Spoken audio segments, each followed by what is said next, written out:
تو انہوں نے جو لوگوں کو دین دیا، لوگوں کو دین کی قدریں، تو یہ ان کو ملا کہاں سے؟ تو پھر بات وہی آتی ہے کہ آغوش مادر کی تربیت اثر دکھاتی ہے۔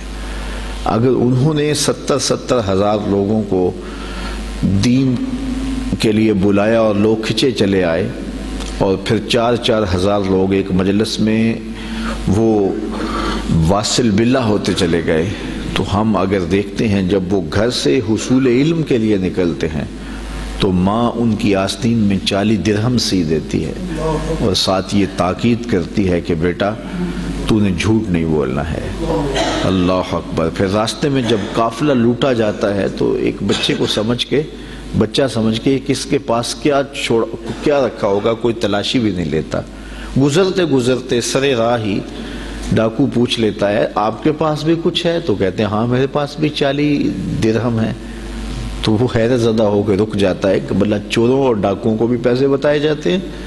تو وہ تلاشی لیتا ہے تو آستین میں سیے ہوئے 40 درہم دستیاب ہوتے ہیں، تو اپنے آقا کے پاس لے جاتا ہے کہ یہ بچہ ہے، ہم صرف نظر کر کے گزر رہے تھے، بس چلتے چلتے پوچھ لیا کہ تمہارے پاس بھی کچھ ہے۔ تو اس نے کہا کہ 40 درہم ہے، تو تلاشی لی تو واقعی 40 درہم، یہ کوئی انوکھا سا بچہ ہے۔ تو وہ ڈاکوؤں کا سردار پوچھتا ہے کہ ڈاکوؤں سے تو پیسے چھپائے جاتے ہیں اور تم نے بتا دیا، کہا میری ماں نے کہا تھا جھوٹ نہیں بولنا، یہ میری ماں کی نصیحت تھی اور میں اس نصیحت پہ کھڑا ہوں۔ اللہ اکبر۔ اس کی آنکھوں سے آنسو جاری ہو گئے کہ یہ ایک بچہ ہو کہ ماں سے کیا گیا عہد توڑتا نہیں ہے، اور ہم اللہ سے کیے ہوئے وعدے توڑ رہے ہیں اور پامال کر رہے ہیں۔ تو کہا کہ آپ ہاتھ بڑھائیے، ہم آپ کے ہاتھ پہ ہی توبہ کرنا چاہتے ہیں۔ آپ فرماتے ہیں سب سے پہلے لوگ جو میرے ہاتھ پہ تائب ہوئے وہ ڈاکو تھے۔ اب مجھے بتائیے، یہ حصول علم کا بھی راستہ ہے، ابھی عالم بننے جا رہے ہیں، اس کے بعد تصوف کی کٹھن وادیوں میں قدم رکھیں گے، چلا کشی کریں گے، مجاہدے کریں گے، اور اس کے بعد وہ مقامات رفیع نصیب ہوں گی، لیکن ابھی بچپن میں جا رہے ہیں تو یہ عالم ہے، اور جب علم حاصل کر کے واپس آ رہے ہوں گے تو پھر عالم کیا ہوگا۔ اور آپ جانتے ہیں کہ آپ کے والد گرامی اللہ اکبر حضرت عبداللہ صومعی، وہ ایک بہت بڑا نام ہے، نہر کنارے وضو کر رہے تھے، اور وضو کرتے کرتے پانی میں بہتا ہوا ایک سیب آیا، اس کو اٹھا کر کے بھوک کی شدت تھی، کھا لیا، کھا چکے تو یاد آیا یہ تو میرا تھا ہی نہیں، یہ تو مال لقطہ تھا، تو میں نے اس کو کھا لیا۔ کیوں کھایا؟ مجھے کس نے حق دیا تھا کہ وہ مال لقطہ لے لوں اور اس کو اپنے پیٹ کا لقمہ بناؤں؟ خیر، جس سمت سے پانی آ رہا تھا اسی سمت پہ چل پڑے۔ بہت دور جا کے دیکھا کہ ایک باغ ہے سیبوں کا جس کی شاخیں لٹک رہی ہیں پانی میں، سمجھ گئے کہ یہاں سے ٹوٹا ہوگا، گرا ہوگا، تو باغ کے مالک کے پاس گئے، آپ سے ملنا ہے پوچھ۔ اس نے بڑا اعزاز دیا، کہا جی بتائیے۔ اس نے کہا کہ بتائیے کس کام آئے ہو؟ اس نے کہا کوئی آیا ہے، اس کو کچھ چاہیے ہوگا۔ تو کہا حضرت آپ کے باغ کا ایک سیب میں نے کھایا ہے، اور وہ ایسے وضو کر رہا تھا تو بس غلطی سے میں نے کھا لیا ہے، تو اب اس کا کیا ہرجانہ ہے میرے ذمہ؟ اس نے غور سے دیکھا کہ یہ کوئی معمولی بات ہے جو کر رہے ہیں۔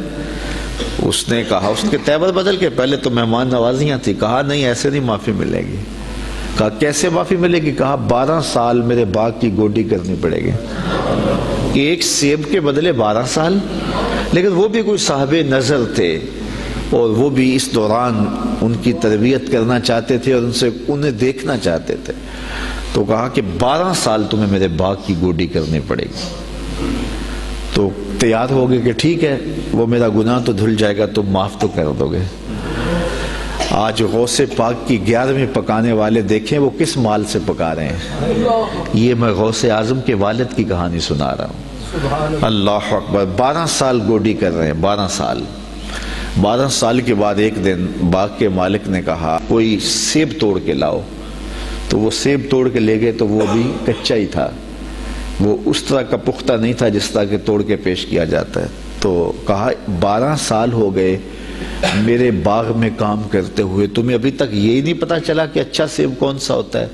کہا 1 سیب کی سزا کاٹ رہا ہوں، مجھ سے قسم لے لو 12 سالوں میں نظر اٹھا کے سیب کی طرف دیکھا بھی ہو۔ میرا کام جڑوں میں گوڈی کرنا ہے، وہی کرتا، میں اوپر کبھی 12 سال میں نہیں دیکھا۔ اللہ اکبر۔ تو فوراً سینے سے لگا لیا، کہا تمہارا گناہ معاف ہو جائے گا، اب ایک شرط رہ گئی ہے۔ تو کہا حضرت بتائیے۔ کہا میری ایک بیٹی ہے جو آنکھوں سے دیکھتی نہیں، کانوں سے سنتی نہیں، زبان سے بولتی نہیں اور پاؤں سے چل نہیں سکتی، تو اس سے تمہیں نکاح کرنا پڑے گا۔ اب شادی انسان کی زندگی کا اہم مرحلہ ہوتا ہے، سوچ سوچ کے انسان قدم اٹھاتا ہے، زندگی پوری گزارنی ہے۔ کہا پھر اس کے بعد معافی مل جائے گا؟ اس کے بعد معافی ہے۔ نکاح ہو گیا۔ کہا جائیے اپنی جو ہے وہ دلہن کے کمرے میں۔ جہاں گئے تو وہاں صحیح الاعضاء ایک خاتون، ایک لڑکی منتظر تھی، تو واپس دوڑ آئے اور دوڑتے ہوئے جو ہے وہ ماتھے پہ دروازے کی چگاٹ جو تھی وہ دروازے پہ لگی۔ تو آگے حضرت شیخ تھے ان کے، اس بچی کے والد، تو کہا کہ دوڑ آئے ہو؟ کہا حضرت پہلے ایک غلطی کی سزا اتنی لمبی بھگت رہا ہوں، تو وہ جس سے نکاح آپ نے پڑھوایا تھا وہ تو نہیں ہے، یہ تو کوئی اور خاتون ہے، صحیح الاعضاء ہے۔ کہا وہی تمہاری بیوی ہے۔ کانوں سے بہری اس لیے ہے کہ آج تک اس نے غیر محرم سے ہم کلامی نہیں کی، اور زبان سے گونگی اس لیے ہے کہ غیر محرم سے کبھی بات نہیں کی۔ نابینا اس طرح ہے کہ اس نے آج تک غیر محرم کو دیکھا نہیں۔ اللہ اکبر۔ پاؤں سے اپاہج اس طرح ہے کہ آج تک یہ جو ہے وہ غیر محرم کی طرف چل کے نہیں گئی۔ یہ حضرت غوث اعظم کی والدہ بنی، اور یہ بزرگ جنہوں نے سیب کھایا تھا یہ حضرت غوث اعظم کے والد بنے۔ پھر اللہ نے ان دونوں کو جو شہزادہ دیا اس کا نام شیخ عبد القادر جیلانی۔ تو وہ کیا کسی نے کہا تھا نا کہ اچھی مائیں اچھی اولاد کی ضمانت ہوتی ہیں، اور مائیں جب اس طرح کی پاکیزہ صفتوں اور باپ تقوی کے اس معیار پر ہوں تو پھر بیٹے شیخ عبد القادر جیلانی ہی ہوتے ہیں۔ آپ جانتے ہیں کہ مائی راستی حضرت بابا فرید گنج شکر کی ماں، وہ بچے ہیں تو مصلے کے نیچے شکر کی پڑیا رکھ دیتے ہیں، اور وہ نماز پڑھتے ہیں، مصلہ اٹھاتے ہیں تو نیچے شکر کی پڑیا ہوتی ہے، تو انہیں شوق تھا شکر کا تو وہ کھا لیتے ہیں۔ اللہ اکبر۔ تاکہ بچہ عادت اس کی پک جائے، پختہ ہو جائے نماز کی۔ امام غزالی نے احیاء العلوم میں لکھا ہے ہر عمل پہلے ریاکاری ہوتا ہے، پھر عادت بنتا ہے، پھر عبادت بنتا ہے۔ تو اپنی اولاد کی تربیت کرنی چاہیے کہ انہیں پہلے لالچ دے کے انہیں نیکیوں کی طرف راغب کرنا چاہیے۔ تو وہ روز شکر رکھتی تھی۔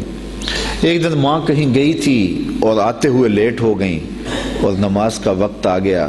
ماں کا دل ڈول رہا ہے کہ آج بیٹے نے مصلہ اٹھایا تو آج چونکہ میں نے شکر کی پوڑی رکھی نہیں تو بیٹے کا بھرم ٹوٹ جائے گا۔ دل ہی دل میں دعا کرنے لگی، مالک تو قادر بھی ہے قدیر بھی ہے، آج میری محبت کی، آج میری اس ادا کی اور میری اس حکمت عملی کی جس کے ذریعے بچے کو نمازی بناتی ہوں، لاج رکھ لے۔ خیر واپس پلٹی، بیٹا نماز پڑھ چکا تھا، تو ماں نے جلدی سے کہا کہ بیٹا فرید نماز پڑھ لی؟ کہا امی نماز پڑھی، لیکن ماں کا دل ڈھولنے لگا کہ لیکن کے بعد کیا کہنے والا ہے۔ کہا لیکن آج جو پوڑی شکر کی ملی نا اس کا چاسی کوئی اور تھا، اس کا مزہ ہی کوئی اور تھا۔ تو ماں نے بیٹے کو گلے سے لگایا، کہا بیٹا پہلے پڑیا میں رکھتی تھی، اب تیرے رب نے رکھی ہے۔ اللہ اکبر۔ کیا آج کی ماں بیٹے کو نمازی بنانے کے لیے اس کے مصلے کے نیچے چاکلیٹ نہیں رکھ سکتی؟ آج اس کو نمازی بنانے کے لیے کوئی طریقہ اختیار نہیں کر سکتی؟ آج اگر ماں اپنی اولاد کی تربیت کے لیے کوئی اس دور کی مطابقت میں اچھا فیصلہ کرے اور اس کو دین کی طرف راغب کرے تو آج کا بیٹا بھی بایزید بستامی کا جانشین بن سکتا ہے، آج کا بیٹا بھی غوث اعظم شیخ عبد القادر جیلانی کا جانشین بن سکتا ہے، بابا فرید گنج شکر کا جانشین بن سکتا ہے۔ قطب الدین بختیار کاکی علیہ رحمہ جب حفظ کرنے جاتے ہیں تو استاد پہلا پارے سے آغاز کرتے ہیں، سارا پارہ سنا دیتے ہیں، دوسرا تیسرا حتیٰ کہ 14 پارے سنا دیتے ہیں۔ 15ویں پارے سے استاد جی شروع کیجیے، کہا جس درس گاہ سے 14 پارے حفظ کیے ہیں وہیں سے باقی پارے بھی حفظ کر لیے ہوتے۔ کہا میری ماں کو 14 پارے آتے تھے، اور جب صبح اٹھتی تھی اور اتنی دیر تک جو ہے وہ رکتی نہیں تھی، کام بھی کرتی رہتی تھی، 14 پاروں کی تلاوت بھی کرتی رہتی تھی۔ اور یہ بات میں نے ماں کی آغوش سے یہ پارے سیکھ لیے ہیں۔ جب ماں ایسی ہو تو بیٹے قطب الدین بختیار کاکی بنتے ہیں۔ اقبال کہتا ہے تو نہ شناسی کہ تو نہ دانی کہ سوزے کراتے تو دیگر گوں کر تقدیر عمر را۔ اے میری بہن تو نہیں جانتی، اگر تو بہن ہو کے قرآن پڑھے تو عمر کی تقدیر بدلتی ہے، اور اگر تو ماں ہو کے قرآن پڑھے تو بیٹا نیزے کی نوک پہ قرآن سناتا ہے۔